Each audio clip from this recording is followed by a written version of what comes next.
Between Magic and Dreams. Hidden Chapters. Cromies. Chapter 3. Now alone and free of the fallen branch, the two wonder what adventures they would go on with the odd stranger. They begin walking the trail cleared by the rolling collective. So, Thatch, Fleck scratches at his mottled scalp as he starts. why do you think he wants us to help with the heart? I mean, assuming he knows what he's talking about. He pauses and squints his eyes looking to the canopy. Assuming we know what he's talking about. Forest hearts are precious secrets. Thatch keeps walking, not having noticed that Fleck had stopped. I think few know about forest heart. Fewer know what they do. How far are you planning to go beyond the grove, Thatch? He asks, hoping that his associate would have his fill of adventure by the time they reach the next grove or valley. A great commotion stirs from beyond the trees where the rest of the folly rolled off to. They feel the call of the group. Without an exchange of words, Fleck does a handstand. They grab each other's ankles and curl their backs into rigid arches. Spikes the size of their fingers reach out from the spines at a downward angle. Tumbling forward, they begin rolling like a hoop through the woods, leaving a thin trail of dead grass in their wake. The spikes meet the forest floor like cleats, and they cover the distance quickly.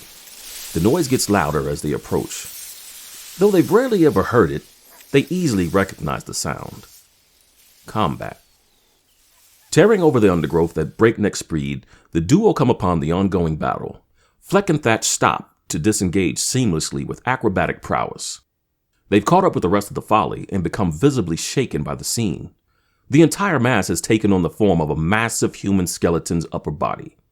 The chilling chittery of the folly fills the air and ears of all that could hear. Their aura begins choking the life from every living thing in their vicinity as it drags itself through the woods at an unnerving pace. Fleck gives in to the draw of the collective and starts off in the direction, but Thatch jerks him back harshly by the shoulder. No, Fleck. More than Deathbringer now. He reminds his fellow Cromie of the new life they had just chosen. Thatch! We are Cromies first.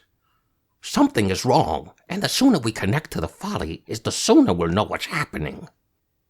Let's not forget, we're stronger with the folly.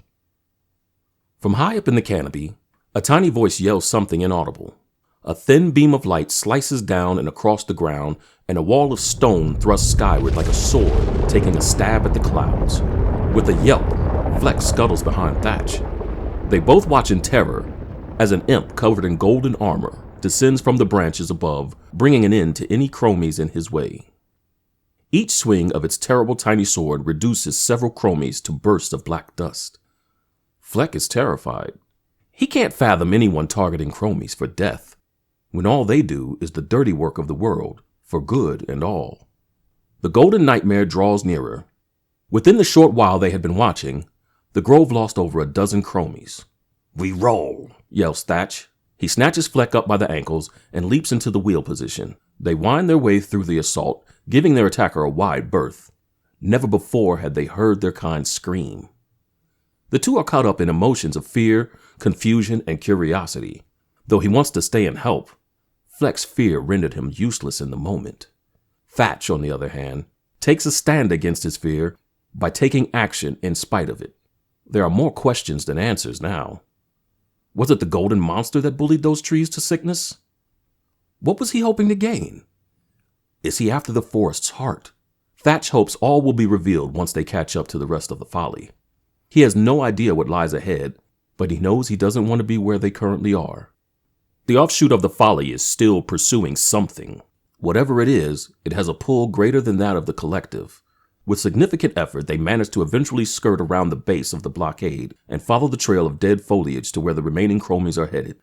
Through the trees ahead, the clawing skeletal hand comes into view. There they are, Fleck hollers. His skilled eyes keep lock on the group, even while rolling towards it. They're surprised they were able to catch up as quickly as they have. Almost there. Thatch doesn't exactly share Fleck's enthusiasm about rejoining the folly, but he understands why it's important to him. The two deftly cut through the grass and brush, dodging trees and rocks as they go. The area around them starts to brighten. Fleck seems unaware, but Thatch can't ignore it.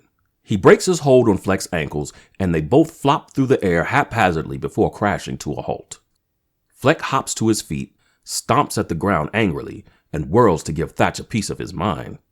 His words get swallowed by the roar of a heavy wind as a blinding wall of light consumes them. It's so luminous and ear-splitting that they feel their time as adventurers will be short-lived. The last images they see are each other's faces, one carrying fear and the other concern. Their world goes dark. On the ground where they once stood are two unassuming gray pebbles. Their next tomorrow won't arrive until the passing of several millennia.